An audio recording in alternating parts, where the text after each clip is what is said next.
Assalamualaikum warahmatullahi wabarakatuh. Halo sahabat komunikasi, senang banget hari ini kita jumpa lagi bersama dengan Bincang Bareng Ilkom. Yeay. Tentunya podcastnya mahasiswa dan dosen Fakultas Ilmu Sosial dan Ilmu Politik Universitas Muhammadiyah Cirebon yang ngobrolin hal-hal yang menarik seputar dunia media dan komunikasi. Ya, hari ini kita akan bahas sesuatu yang sering banget kita jumpai sehari-hari ya, yaitu televisi. Tapi bukan sekedar hiburan, dan kita mau lihat dari sisi kualitas, etika, kemudian juga tanggung jawab siaran bersama dengan KPI Pusat. Yeay. Di sini udah hadir Pak Amin Sabana, Esos MSI, komisioner dari KPI Pusat. Pak Amin, apa kabar Pak? Alhamdulillah. Sehat, Mas Iqbal yang keren. Alhamdulillah. Baru kali ini dibilang keren. Dan tentunya juga ada kaprodi kita yang luar biasa, Ibu Ida Riaini MIKOM. Ibu Ida, halo. Assalamualaikum. Waalaikumsalam. Sehat Bu ya? Amin. Iya. Selalu ceria karena kita sudah habis kita habis akreditasi dan alhamdulillah kita unggul guys Ilkomnya. Alhamdulillah, tepuk tangan. Senang sekali Pak, hari ini kita akan membahas Bapak Ibu tentang TV kita, cermin kita. Seperti itu ya teman-teman semuanya. Dari ranting ke kualitas bareng KPI Pusat bersama dengan Pak Amin Sabana. Ya Pak, kita biasanya akrabnya dipanggil apa nih Pak? Saya di luar dipanggil Uda Amin, Oh Bu Ida. iya, itu. Karena saya Populer masih itu. ada darah Minang, katanya gitu. Keren. Tapi kalau teman-teman mahasiswa panggilnya apa? Boleh abang. Abang, oke. Boleh ya kita panggil abang ya. Berarti Bang Amin gitu, Abang Amin. Siap. Kalau Ibu Ida? Nggak apa-apa Ibu aja. Yang penting masih muda. Apa sih? Ya karena memang ibu kita semua ya di sini Kaprodi yang salah satu-satunya perempuan Pak di kami itu pimpinan. Betul Ibu Ida Riaini. Kece banget. Pak, berarti sekarang aktivitasnya apa Pak? Kesibukannya di KPI Pak? Ya, Mas Iqbal dan semua penonton Bincang Bareng Ilkom yang keren ini, saya yakin subscribernya ini udah jutaan ini. Amin. Saya doakan ya Bu Iya, Ida ya. siap. Jadi kalau ngomongin aktivitas nih Mas Iqbal, saya memang lebih banyak di Komisi Penyiaran Indonesia. Saya salah satu itu berarti nilainya 9 sebenarnya. Tapi bukan. Maksudnya salah satu dari 9 komisioner yang ada di Komisi Penyiaran Indonesia Pusat. Saya bidang kelembagaan. Lebih spesifik lagi, saya itu yang membidangi terkait dengan riset. Kemudian saya juga mendevelop hubungan internasional antara KPI dengan lembaga-lembaga sejenis counterpartnya KPI ini. Baik itu di ASEAN maupun di luar ASEAN. Gitu. Wow, speechless guys, luar biasa ya. Kita sama KPI Pusat loh, ya luar biasa. Kalau baru-baru ini ya Pak ya, kita dengar-dengar itu kan ada indeks kualitas program ya. Nah Bapak ini kan sebagai PIC ya Pak ya, PIC IKPS TV. Boleh dijelaskan tidak Pak, IKPS TV itu apa Pak? Ya, jadi teman-teman Bincang Bareng Ilkom ini saya berharap masih menonton televisi dan juga mendengarkan radio ya, karena televisi dan radio sebenarnya masih merupakan lembaga sumber informasi yang lebih kredibel. Nah, untuk bisa menunjukkan bahwa TV itu kredibel Mas Iqbal, teman-teman Gen Z, ini kan kita harus bisa mengukur tingkat kualitasnya, ya. Dan untuk mengukur itu, maka saya ini ketemu sama teman-temannya Bu Ida nih dari 12 perguruan tinggi yang ada di 12 provinsi untuk bisa mengukur ya kualitas tersebut. dan ada 8 kategori tayangan yang kita ukur, yaitu religi, anak, talk show, variety show, kemudian infotainment, berita, wisata budaya, dan sinetron. Ya, jadi ada 8 kategori. Sejak kapan kita melakukannya? Sejak 2015. Jadi ini udah tahun ke-11 nih Mas Iqbal. Kenapa kita munculkan program tersebut? Sebenarnya pada saat itu 2015 muncul keprihatinan publik terhadap kualitas konten televisi kita. Misalnya sinetron-sinetron waktu itu banyak banget yang menampilkan horor-horor. Ya, ada yang bawa keranda, kemudian keranda mayat yang digotong jatuh. Kemudian jenazahnya menggelinding masuk ke sungai gitu kan. Jadi hal yang sifatnya seperti itu. Kemudian juga ada tayangan-tayangan yang ibu melakukan kekerasan kepada anak tidak sopan kepada orang tua gitu ya, kemudian pembulian. Nah inilah yang coba kita lakukan pengukurannya agar bisa mengingatkan lembaga penyiaran, ayo dong kalian ini juga punya tanggung jawab kepada Gen Z juga agar bisa memberikan tayangan yang sesuai dengan kelompok usia, kemudian juga melindungi anak-anak, kelompok rentan, misalnya kelompok disabilitas. Jadi semangatnya seperti itu agar sebagai pengingat kepada lembaga penyiaran, bukan hanya mengejar rating namanya. Rating itu adalah pengukuran yang berdasarkan popularitas gitu, dan inilah yang coba kita lakukan selama ini. Wow, berarti luar biasa ini sih ya. Artinya tadi ya Pak ya, orientasi bukan ke arah uang saja Pak ya, nanti kan ujungnya ke arah uang ya, tadi rating tadi ya. Dan berarti artinya ini penting sekali Pak ya untuk masyarakat itu tahu hasilnya. Bagaimana Pak, seberapa penting menurut Bapak masyarakat ini, apakah perlu tahu indeks yang tadi yang Bapak jelaskan tadi, indeks kualitas program televisi? Iya, sangat penting dong. Karena kan audiens dari televisi adalah masyarakat, penonton. Ya, sehingga penonton, masyarakat kita juga harus tercerahkan. Ya. Terhadap mana nih tayangan-tayangan yang berkualitas di layar kaca mereka. Sehingga ketika mereka menyaksikan ada tayangan-tayangan yang tidak berkualitas, mereka bisa langsung memberikan masukan kepada Komisi Penyiaran Indonesia, baik itu di pusat maupun di daerah, bahwa KPI, tapi ngomong-ngomong kita terima loh setiap hari 24 jam. Kita bisa mekanisme pengaduan bisa. Melalui apa? Melalui saluran-saluran yang memang disiapkan oleh Komisi Penyiaran Indonesia, baik itu di website, kemudian sosial media. Wah, setiap hari sosial media kita nih, terutama 2-3 hari ini ribuan yang masuk, ratusan ribu. Dibaca Pak satu-satu? Satu-satu, tapi juga harus gini, yang masyarakat tidak tahu ketika melakukan pengaduan adalah mereka lupa menyampaikan informasi detailnya, Bu Ida. Misalnya program apa?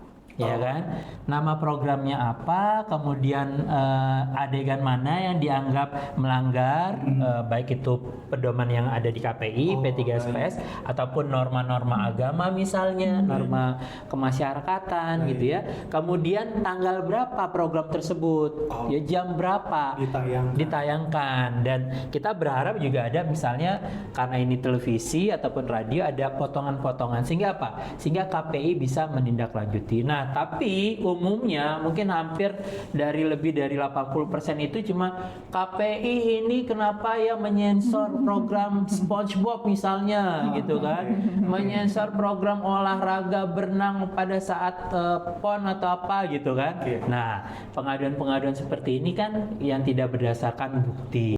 Oh iya, baik. Berarti buat sahabat komunikasi, kalau seandainya menemukan satu hal yang mungkin terlewat ya Pak ya, apa sih oleh KPI, nanti kita bisa laporkan ya, atau menurut masyarakat ini sepertinya tidak layak, atau bagaimana menurut pendapatnya sahabat Ilkom, semuanya bisa langsung di komentar atau ini pengaduan ya Pak ya. Betul. Pengaduan melalui website. Kalau ini kan anak-anak Gen Z juga mungkin suka melihat Pak, nah ini bisa melalui sosial media juga Pak, maksudnya interaktif tidak? Bisa.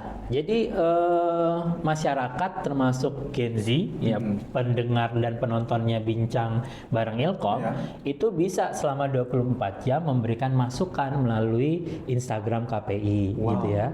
Melalui YouTube-nya KPI itu sangat terbuka gitu ya. Tapi tidak semua pengaduan apalagi yang tidak disertai bukti itu akan sulit untuk ditindaklanjuti oleh KPI. Karena kan KPI bukan dukun nih. Serba tahu gitu. Iya ya kan.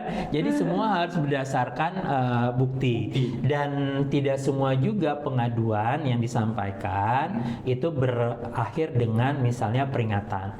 Karena ada mekanismenya nih, Mas Iqbal dan teman-teman sobat Ilkom ya untuk bisa KPI menjatuhkan sanksi. Ada tahapan-tahapan gitu. Agar apa? Agar KPI sebagai lembaga independen itu tidak dinilai semena-mena gitu kan, mentang-mentang punya kuasa, diberikan mandat oleh regulasi, oleh undang-undang, kemudian setiap program, setiap aduan masyarakat itu dijatuhi dengan sanksi. Wah, itu bisa tutup langsung itu lembaga penyiaran televisi dan radio gitu kan. Betul, betul Pak.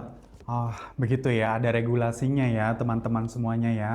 Ada aturannya ya, jadi kalau mau komentar atau mau pengaduan harus betul-betul runut ya. Coba ya yang cerdas ya. Nah, seperti itu. Nah, Pak, mengenai kualitas Pak, kualitas tayangan Pak. Memang apa sih Pak perbedaan antara tayangan populer dengan tayangan yang berkualitas?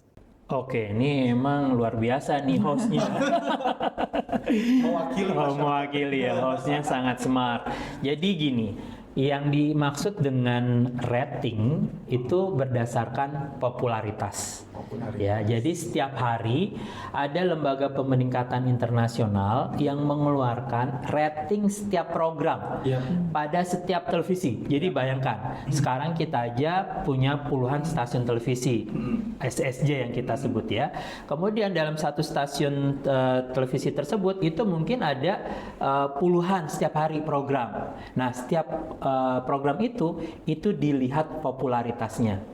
Ya, jadi berapa jumlah penontonnya per waktu tayang, misalnya sinetron jam 6 sampai jam 8 malam, itu berapa jumlah penontonnya, ratingnya berapa gitu. Dan selama ini, selama 30 tahun ini dan dari temuan IKPS TV juga, tayangan-tayangan yang punya rating tinggi, yang populer, ya, yang jumlah penontonnya banyak, itu didominasi oleh sinetron dan infotainment, gitu, ya kan? Nah, sekarang pertanyaannya balik lagi ke Mas Iqbal tadi, sejauh mana tayangan yang populer tersebut berkualitas atau tidak, ya kan? Kalau berkualitas kan bukan ukurannya jumlah penonton, Betul. ya kan? Tapi bagaimana publik menilai aspek-aspek yang ada dalam tayangan tersebut benar-benar berkualitas atau tidak gitu loh, ya kan? Apakah misalnya sinetron yang berisi hardikan, kemudian caci makian itu dinilai berkualitas atau tidak? Tentu kan tidak. Dan ini yang menilai adalah informan ahli kita. Jadi informan ahli kita itu rata-rata minimal background pendidikannya S2. Ada yang doktor, ada yang profesor. Jadi mereka punya tingkat keilmuan dalam menilai suatu tayangan apakah berkualitas atau tidak. Dan temuannya adalah selama 10 tahun terakhir ini, dua kategori yang paling populer tadi, Bu Ida, Mas Iqbal, yang ratingnya tinggi, itu ternyata dinilai tidak berkualitas, justru lebih banyaknya. Jadi sinetron dan infotainment itu banyak berisi konten-konten yang misalnya infotainment melanggar privasi keluarga, misalnya ada perceraian selebritas, itu yang dieksploitasi luar biasa gitu kan, sampai masuk ke kehidupan pribadi gitu ya, sampai misalnya anaknya diwawancara padahal di aturan nggak boleh boleh. Oh, itu Gitu. justru bukan berkualitas, Pak. Ya itu tidak berkualitas justru kalau mengeksploitasi. Tapi populer gitu. loh. Nah, karena kan masyarakat kita harus diliterasi nih Mas, Ya. gitu ya. Apakah ikut campur mengetahui urusan rumah tangga selebritas itu punya dampak positif nggak ke mereka? Ada manfaatnya nggak sih sebenarnya? Kan nggak ada, ya kan? Cuma ingin mengetahui rasa tahu aja, Betul, gitu kan, betul. penasaran. Betul. Tapi punya nilai edukasi nggak? Betul. Nggak ada kan? Ya. Nah inilah yang paling banyak dinilai tidak berkualitas, Baik. gitu. Oh, seperti itu ternyata. Kadang juga saya suka nonton, Pak. Soalnya Berarti ya banyak memang masyarakat kita yang lebih cenderung ke kubunya popularitas tadi gitu ya, dan mengabaikan aspek kualitas gitu. tapi kalau saya cuma kepo aja ya, Pak ya. Nontonnya buat riset. Buat riset, ya, buat riset. riset. Iya, Pak. Kepo. Soalnya kan kita kalau ngobrol sama teman-teman mahasiswa nih suka ngomongin, Bapak tahu nggak ini loh Pak, si artis ini loh, masa sih kan? Jadi kitanya ikut kepo, Pak. Gitu. Berarti Pak, kalau tadi kan populer, yang paling populer ya. Berarti yang berkualitas tuh yang seperti apa di periode 2 di tahun 2024 ini? Iya. Yang mana yang Terdapat berkualitas? 6 kategori program yang dinilai berkualitas. Yang Baik. pertama berita. Berita. Ya. Urutan pertama itu. Ya, kemudian ada juga talk show. Talk show. Ya, talk show, program-program talk show yang ada di layar kaca kan cukup banyak ya. Kemudian juga ada wisata budaya. Ya, yang ya program-program wisata budaya Ya. gitu ya. Saya kan nggak boleh menyebut nama kan nanti. Ya, baik, jangan Pak, jangan ya. Ya. Tidak berimbang gitu ya. betul. Kemudian religi juga nilainya tinggi nih Mas. Ya, program-program religi yang diproduksi oleh lembaga penyiaran. Kemudian ada juga variety show. Ya, variety show juga dinilai berkualitas oleh anak juga, program anak juga berkualitas gitu. Kalau talk show Pak, ya kebetulan sempat ya Pak ya, sempat mencoba observasi Pak tentang talk show. Di talk show bukannya banyak juga Pak tentang hal-hal yang membuat ratingnya aja yang tinggi, tapi di dalamnya ternyata banyak kata-kata umpatan mungkin yang Ya, secara halus. betul, Itu talk show masuk. Talk Ya. show yang bagaimana maksudnya? Nah ini kan karena sampelnya yang perlu diperhatikan adalah sampel tahun 2024 ya. Jadi pada saat sampel itu dipilih tentu tidak semua episode talk show itu dinilai. Tetapi kita bisa memberikan kesimpulan bahwa dari setiap program talk show yang diambil itu sudah merepresentasikan keseluruhan. Oh begitu. Ya, keseluruhan dari tayangan talk show tersebut. Nah, bagaimana tadi ketika Mas Iqbal menyampaikan ada 1-2 program atau episode talk show yang memang juga KPI memberikan peringatan pada program talk show tersebut. Ya, gitu sempat ya. viral, Pak, ya, Sempat waktu itu. viral. Ya. Nah, inilah yang menjadi penyeimbang akhirnya. Ya. Kalaupun itu sudah dianggap berkualitas, maka lembaga penyiaran, si produsernya, tim kreatifnya, itu harus bisa menjaga kualitas tersebut. Jadi bukan berarti yang sudah berkualitas sudah aman, nggak mungkin dijatuhi sanksi oleh KPI. Tidak begitu Ferguson. Iqbal Pak. Iqbal Ferguson. Ya, jadi yang berkualitas pun kalau misalnya dia melenceng itu bisa juga tetap dapat sanksi dari Komisi Penyiaran Indonesia. Jadi pemantauan yang dilakukan oleh KPI ini kan melekat 24 jam. Jadi begitu juga kepada lembaga penyiaran agar kualitas itu sifatnya bukan hanya momentum gitu, tapi harus sepanjang. Berkelanjutan berarti ya. Baik, karena tujuannya untuk masyarakat kita ya. Begitu. Pak, tadi kita sudah bicara tentang kualitasnya. Lalu KPI sendiri nih Pak, bagaimana menindaklanjuti hal tersebut supaya lembaga penyiaran ini lebih memperhatikan mutu siaran? Bagaimana caranya? Oke, baik. Ini menarik juga nih. Bagaimana akhirnya biar lembaga penyiaran menjadikan IKPS TV ini sebagai referensi? Betul.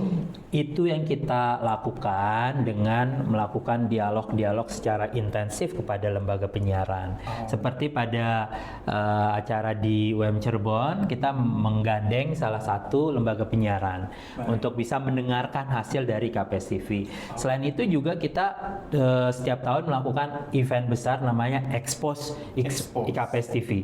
Jadi kita langsung mengundang Bu Ida, semua lembaga penyiaran untuk bisa mendengarkan hasil dari IKPS TV setiap tahun. Ya, kemudian mereka bisa menyampaikan pendapat mereka bisa menerima atau bisa menolak. Ya biasanya kalau hasil indeksnya positif mereka akan senang, tepuk tangan. Tapi kalau misalnya yang negatif baru mereka, wah ini kayaknya harus dilihat nih metodologinya, indikatornya seperti apa gitu kan. Nah ini suatu hal yang menurut kita wajar gitu, tetapi tentu kita mendorong lembaga penyiaran untuk selalu menjadikan IKPS TV ini sebagai penyeimbang. Jadi bukan hanya mengacu kepada Nielsen saja gitu yang tadi popularitas saja berdasarkan audience measurement ya. Nah ini yang coba kita lakukan. Kemudian selain ke lembaga penyiaran, kita juga melakukan yang saat ini juga yang kita lakukan di UM Cirebon, diseminasi ke masyarakat. Karena masyarakat itu kan luas, ya bisa kampus, kemudian bisa Karang Taruna, bisa civil society, LSM, gitu ya. Nah, agar apa? Agar lebih banyak kelompok masyarakat yang tahu, akhirnya kesadaran literasinya semakin meningkat dan mereka lebih cerdas lagi dalam melakukan seleksi tontonan. Baik ya. Begitu teman-teman semuanya ya. Buat yang teman-teman masih berpikiran negatif mungkin ya, karena sempat ada isu-isu yang viral Pak, mohon maaf nih Pak, berdasarkan data ya Pak ya, kita sempat viral jadi KPI ngapain aja gitu Pak ya, mohon maaf nih. Karena ada yang seperti itu ya Pak. Belum lebaran jadi jangan minta maaf. Oh iya. Mungkin ini nanti kalau udah tayang kan nanti pas lihatnya lagi lebaran Pak. Pak, kalau tadi kan kita bicara tentang televisi terus Pak. Nah, sedangkan Gen Z nih Pak ya, Gen Z itu lebih seringnya kan nontonnya sosial media, YouTube, TikTok. Boleh sebut nggak sih? Boleh lah ya. Seperti ini nih kita nih nanti tayangnya nanti di YouTube ya. YouTube, TikTok, WhatsApp dan media sosial lainnya. Nah, bagaimana KPI melihat fenomena ini Pak? Iya, ini merupakan suatu keniscayaan kalau orang komunikasi ya, Bu Kaprodi ya, bahwa perkembangan teknologi komunikasi, pasti ada mata kuliah perkembangan teknologi komunikasi kan, bahwa itu pasti akan berlangsung seiring dengan peradaban manusia. Jadi nggak bisa dihindari ketika dulu misalnya media massa itu kan diawali dengan yang sifatnya flyer, poster, kemudian muncul radio gitu kan, itu juga memunculkan perubahan gitu ya. Setelah radio muncul televisi. Betul. Ya orang juga jadi khawatir teman-teman industri radio. Tapi kenyataannya industri radio masih juga bisa beriringan dengan industri televisi. Betul. Selain industri televisi muncul lagi makhluk yang namanya internet. Ya kan? Internet juga berkembang lagi varian-variannya ya kan, media sosial, OTT, juga ada lembaga penyiaran yang berbasis internet juga ada. Betul. Jadi itu adalah suatu hal yang justru harus kita rangkul itu loh. Nah, bagi lembaga penyiaran challenge-nya adalah ya mereka harus bisa adaptif terhadap perkembangan teknologi. Jangan dimusuhi justru kalau menurut saya. Ya. Nah, mereka harus juga bisa melakukan apa istilahnya ya, diversifikasi media. Kalau orang komunikasi ada kita kenal dengan konvergensi media. Istilah kerennya nih Gen Z harus tahu nih. Ya kan, harus tahu konvergensi media itu apa, OTT itu apa, new media itu apa. Apalagi kalau anak Ilkom, kalau misalnya nggak tahu itu kan pudet. Ya, nah itulah yang harus dilakukan kepada lembaga penyiaran. Balik lagi ke pertanyaannya Mas Iqbal, bagaimana agar Gen Z juga bukan cuma nonton atau main media sosial, tapi juga menonton televisi. Iya, sekarang ini kan ada TV yang juga bisa live streaming, ya kan? Live streaming melalui smartphone mereka. Nah itu dilakukan dan saya lihat sih media-media penyiaran yang besar sudah melakukan hal tersebut ya Mas Iqbal. Itu artinya apa? Itu artinya mereka beradaptasi. Kemudian mereka juga motong-motong program terus ditayangkan di YouTube gitu kan, kemudian di media sosial. Oke, itu nggak ada masalah. Cuma memang, nah ini yang menjadi pekerjaan rumah besar yang masih harus kita hadapi. Kenapa saya bilang pekerjaan rumah besar? Karena ketika televisi dan radio itu diatur oleh undang-undangnya, ada Undang-Undang 32 tahun 2002, Undang-Undang Penyiaran. Kemudian ada aturan teknisnya, namanya Pedoman Perilaku Penyiaran Standar Program Siaran. Jadi kalau televisi dan radio itu menyalahi aturan, dia bisa kena semprit KPI. Kita bisa langsung layangkan surat peringatan, atau bahkan bisa kayak kemarin ini terjadi gitu ya, kasus salah satu program infotainment, kita hentikan program tersebut. Bisa oleh KPI gitu ya. Nah, kemudian bagaimana dengan yang media baru tadi, platform media sosial? Itulah yang masih harus ada regulasi terkait dengan pengawasannya ya. Kalau misalnya regulasi terkait dengan apa namanya makhluknya itu sudah ada Undang-Undang ITE gitu ya. Tapi pengawasannya ini yang masih sangat minim gitu, tidak ada regulasinya bahkan. Padahal ya saya tidak bilang bahwa media sosial itu seluruhnya negatif. Saya sepakat bahwa media sosial juga sebagai kontrol sosial dan itu memang kan terbukti gitu ya. Nah cuma memang tetap harus ada tata kelolanya, aturan mainnya, sehingga kita bisa minimalisir tuh konten-konten yang sifatnya pornografi, kemudian porno aksi, hoax misalnya, ujaran kebencian. Nah ini yang sekaligus juga melindungi masyarakatnya gitu. Nah, melihat dari itu Pak, artinya nanti KPI kira-kira ke depannya akan melakukan pengawasan di platform digital itu atau bagaimana?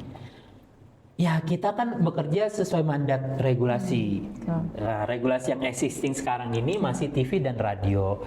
Tapi memang kita banyak nih mendapat masukan nih teman-teman Gen Z nih ya kan, agar ayo dong ada peran KPI gitu ya. Negara harus hadir lah istilah yang sekarang ngetrennya gitu ya. Negara harus hadir diwakili oleh KPI untuk mengawasi konten-konten yang di media baru itu. Ya kalau misalnya kita dimandatkan, kita harus siap.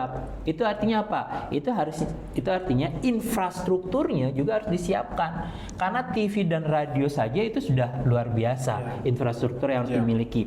Apalagi media-media baru tadi yang jumlahnya bukan cuma ratusan, ribuan, jutaan penggunanya juga kan, puluhan juta, ratusan juta gitu. Kita penggunaan YouTube nomor 1, Instagram nomor 2 atau 3 gitu kan, podcast juga. Nah inilah yang harus juga kita pikirkan. Jadi selain dimandatkan, yang harus kita lakukan adalah bagaimana proses teknis pengawasannya. Sanggup nggak gitu infrastruktur tersebut diberikan. Nah, tapi sumbernya adalah harus dari regulasi. Artinya apa? Artinya harus ada mekanisme revisi Undang-Undang Penyiaran terlebih dahulu yang harus memandatkan KPI gitu. Baik, wow ya. Bahasa saya berat nggak sih? Enggak Pak, enak Pak. Kita jadi yang nggak ngerti tuh jadi enak gitu. Tadi soalnya di belakang layar Mas Iqbal, Pak bahasanya jangan terlalu berat ya. Siap. Ya.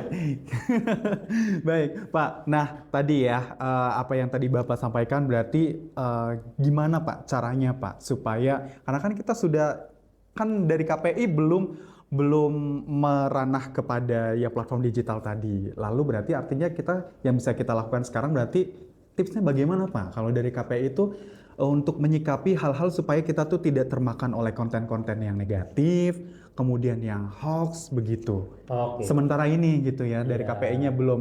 Oke, kalau saya meyakini sih kalau penonton dan pendengar bincang bareng Ilkom, Sobat Ilkom ini sudah cerdas ya, literasinya sudah cukup tinggi. Tapi memang di luar sana yang harus kita perhatikan adalah bagaimana mendorong tingkat literasi masyarakat itu jadi jauh lebih baik lagi. Karena kan ya seperti yang sama-sama kita ketahui bahwa pengguna teknologi informasi di kita itu adalah user pasif ya mereka hanya senang menggunakan tapi literasi mereka itu masih sangat rendah gitu kan.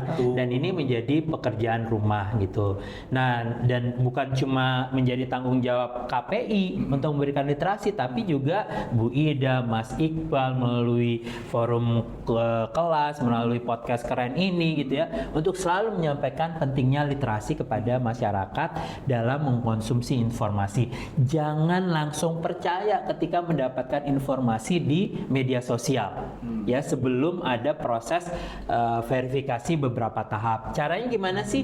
Ya kalau misalnya ada informasi yang viral gitu kan, terus kita ingin melihat kebenarannya, cari dari sumber informasi lainnya, misalnya dari website yang lebih kredibel ya. Media kan, media-media besar itu sekarang udah punya website gitu kan. Cari bukan hanya ke satu website mungkin, tapi misalnya website berita ya 3 atau 5. Kemudian selain itu lihat di TV, bener nggak informasinya ada di TV ataupun di radio. Nah, dengan mekanisme beberapa tahap tadi untuk bisa memastikan kebenarannya, keakurasiannya, itu kita bisa akan menyimpulkan oh informasi ini kredibel atau tidak gitu. Karena sekali lagi sekarang kan berbagai informasi seringkali gitu ya di-upload gitu kan oleh pihak-pihak tertentu, sehingga akhirnya orang akan menganggap itu suatu kebenaran. Padahal itu belum tentu menjadi suatu kebenaran gitu. Itu yang namanya post-truth ya, era post-truth tadi gitu. Karena begitu seringnya kita mengkonsumsi informasi, seakan-akan kita mempercayai informasi tadi gitu. Baik, wah luar biasa sekali ya, dapat insight positif dari KPI Pusat ya. Nah, sekarang saya mau beralih kepada Ibu Ida sebagai dosen akademisi di bidang ilmu komunikasi. Bu Ida, Ibu Ida izin melihat pentingnya riset dan diseminasi IKPS TV ini bagi mahasiswa itu bagaimana Ibu? Oke, baik. Terima kasih Pak Iqbal. Mungkin tadi kan kita juga dapat info paparan ya hasil dari 8 kualitas tayangan tadi. Mungkin tadi Pak Amin juga sudah paparkan 2 yang terendah itu adalah infotainment dengan sinetron. Sinetron.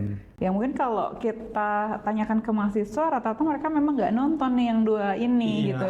Dan mereka menonton yang ternyata kualitas tayangannya lumayan bagus, kayak media kayak berita di media gitu ya. Kemudian juga tadi tuh ada juga yang menonton variety show seperti itu. Jadi sebenarnya kalau kita bicara mahasiswa, mereka dalam beberapa hal sudah cukup mengupgrade literasinya gitu ya. Mungkin juga ada mata kuliah khusus, tadi ada teknologi komunikasi, ada juga literasi media digital, ada digital konten, digital journalism ya, pokoknya kayak gitu lah ya, yang arahannya tuh salah satunya adalah mereka lebih aware, lebih selektif terhadap tayangan. Nah, tapi juga sebenarnya tidak cukup buat mereka kalau menurut saya gitu. Jadi mahasiswa ini kan sebenarnya anak muda yang banyak yang juga sebenarnya bisa menularkan ke sekitarnya.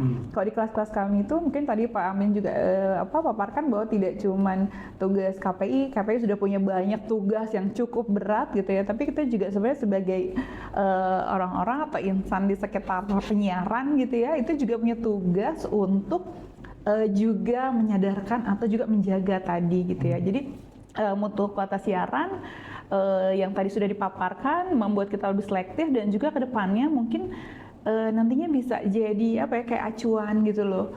agar nanti kita bisa memilah yang lebih berkualitas, kemudian mungkin yang tadi kurang berkualitas itu kita bisa apa ya, mungkin kalau saya pikir kalau memang tidak menaikkan kualitasnya bagi lembaga produksi televisinya gitu ya, lembaga penyiaran, ya berarti kita bisa tinggalkan dulu gitu. Mungkin itu ya kalau dari perspektif kita, tapi mungkin juga itu sebenarnya indeks itu menjadi satu catatan sehingga yang oke udah mutu kualitasnya bagus bisa terus dijaga tadi ya, yang karena memang terus berkelanjutan, yang kurang ya harus ditingkatkan gitu. Yang mungkin alur ceritanya kalau misalnya sinetron itu bisa lebih logis dan sebagainya. Jadi tidak hanya bicara tentang bagaimana kuantitas banyaknya penonton, kemudian ratingnya oke, bagus, tapi ternyata dari segi kualitas banyak catatan seperti itu. Mungkin kalau dari saya seperti itu. Dari yang tadi dipaparkan oleh Bang Amin nih Bu, apa namanya? Jadi artinya indeks ini tuh berarti bisa digunakan sebagai bahan kajian atau penelitian tidak Bu untuk mahasiswa? Oke, tentu bisa gitu. Tadi salah satu rekomennya juga kita sebenarnya bisa kolaborasi dari hasil riset tadi itu bisa memicu untuk riset selanjutnya. Kalau pertama mungkin kita edukasi mahasiswa, ini loh ada data. Mungkin kan nggak semuanya tadi ikut kuliah umum ya, ikut diseminasi, banyak juga mungkin yang terlewat gitu kan. Jadi kita bisa jadikan itu satu acuan untuk tahu dulu gitu ya tentang kualitas tayangan yang mungkin nanti ada update selanjutnya juga gitu ya. Kemudian yang kedua bisa jadi riset lanjutan. Kemudian yang ketiga mungkin kita bisa melakukan apa gitu sebagai akademisi, sebagai mahasiswa gitu ya, orang-orang yang ada di perguruan tinggi yang juga nanti banyak sih sebenarnya. Kalau yang saya tahu mungkin Pak Amin bisa paparkan, Amin bisa paparkan bahwa ada program-program loh yang membuka kolaborasi dengan kami gitu, para akademisi dan juga mahasiswa seperti itu. Kalau kampus UMC Bu, terutama program studi ilmu komunikasi di FISIP ini Bu, kira-kira nih Bu, kita bisa bagaimana berperan dalam membangun literasi media dan etika bermedia? Oke, kalau bagaimana caranya kita untuk bisa berperan gitu Bu? Oke. Kalau di UMC sendiri sebenarnya dengan digandeng atau menggandeng nih sama KPI gitu ya, itu itu satu peluang besar gitu ya untuk bisa berkontribusi terkait tadi gitu ya, meningkatkan mutu siaran yang ada, yang minimalnya selektif, kemudian juga mungkin sama-sama mengawasi. Kalau tadi KPI itu lembaga pengawasan pasca siaran, nah kita juga bisa menjadi partner gitu ya, untuk juga sama-sama melakukan pengawasan yang sama atau juga memberikan rekomen-rekomen seperti itu terhadap tayangan selanjutnya. Karena kan kalau misalnya lembaga penyiaran itu ditinggalkan, nggak ditonton, mereka juga tentu butuh dong yang namanya audiens ya Pak ya, seperti itu.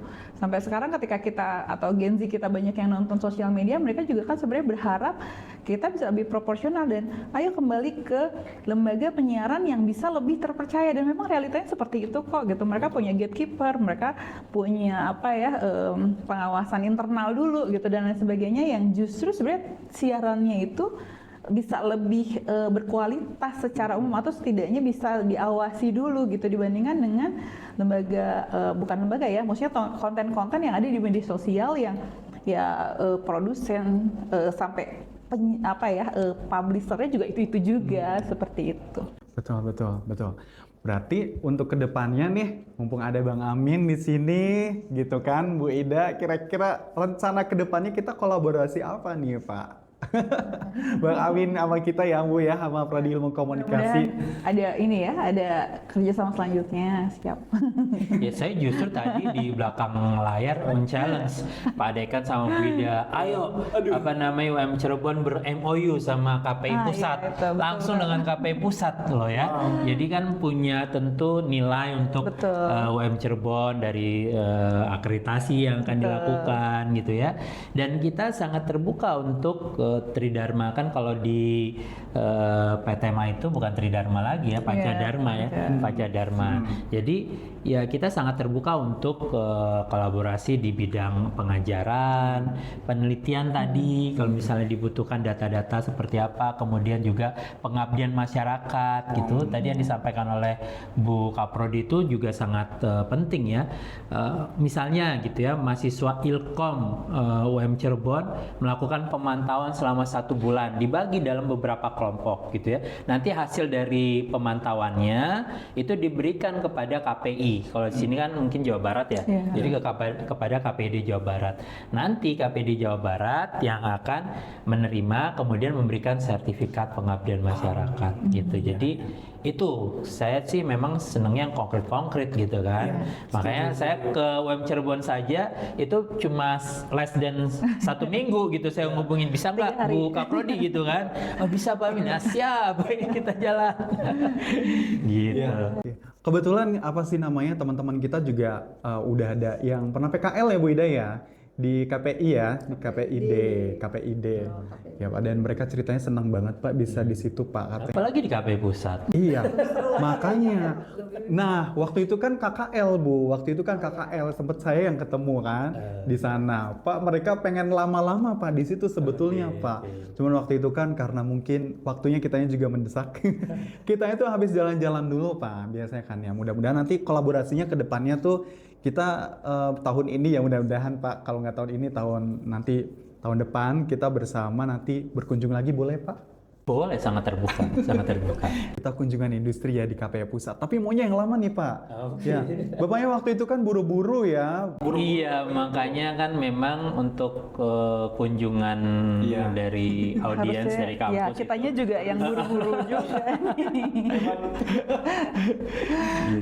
Gitulah ya. Mohon maaf Pak. Tapi senang banget ya teman-teman mahasiswa nih, kemarin tuh ceritanya dari KPI, Pak sebentar banget katanya pengen ngobrol lebih banyak yang tanya waktu itu juga Pak, pertanyaannya bagus-bagus teman-teman dari Ilkom ya. Nah, senang banget ya. Dan berikutnya adalah pesan-pesan nih Pak buat Bang Amin dan Bu Ida, pesan untuk teman-teman mahasiswa, buat Sobat Ilkom, dan juga buat audiens dimanapun berada yang nonton Bincang Bareng Ilkom hari ini, apa? Oke, buat Gen Z, penonton dan pendengar Bincang Bareng Ilkom, Sobat Ilkom, meskipun kalian lebih sering mengakses informasi melalui smartphone kalian dan memperoleh hiburan melalui new media, jangan tinggalkan televisi dan radio. Ya, karena televisi dan radio sekali lagi masih merupakan sumber informasi dan hiburan yang lebih terpercaya dan aman gitu. Agar apa? Agar kalian bisa mendapatkan informasi-informasi penjernih dan penyeimbang. Jadi itu pesan saya, meskipun kalian merupakan Gen Z yang begitu luar biasa pemanfaatan smartphone kalian, tetap mendengarkan radio dan menonton televisi. Wow, biasa. Kita harus nonton TV nih Pak, sama radio. Tapi jujur saya masih suka sih Pak radio tapi. Oke, keren ya. Buat Bu Ida, silakan Bu Ida. Dari Bu Ida. Oke, baik untuk Sobat Ilkom yang nonton BBI, cermati, seleksi apa yang teman-teman ingin tonton, kemudian juga pastikan bahwa yang teman-teman tonton itu memiliki kualitas yang oke, karena apa yang kita tonton akan mempengaruhi cara pandang kita, kemudian juga kualitas diri kita juga dan juga pemikiran kita. Maka saya dukung juga untuk kembali ke tontonan yang melalui proses seleksi juga, atau juga melalui proses gatekeeper tadi gitu ya. Jadi mari kita tonton juga tadi ya tayangan yang berkualitas, mungkin juga yang ada di televisi, radio, dan juga pilihan-pilihan yang bisa teman-teman akses untuk meningkatkan kualitas diri teman-teman semua. Itu saja mungkin Pak Iqbal. Luar biasa. Baik, bincang bareng Ilkom kali ini dari obrolan hari ini luar biasa banget ya, obrolan santai bersama dengan KPI Pusat ya, ada Bang Amin dan Ibu Ida, Kaprodi Ilmu Komunikasi kita. Luar biasa, kita jadi tahu kalau kualitas tayangan itu bukan cuman soal rating saja Pak ya, tapi soal nilai, value guys, kemudian juga pendidikan dan tanggung jawab ternyata ya. Terima kasih banyak Bang Amin, Ibu Ida. Mari kita jaga layar kita agar tetap cerdas dan beretika. Terima kasih banyak, nonton boleh, tapi tetap kritis dan komunikatif. Bincang bareng Ilkom, kritis, kreatif, dan komunikatif. Terima kasih banyak. Billahi taufiq wal hidayah. Wassalamualaikum warahmatullahi wabarakatuh. Sampai jumpa.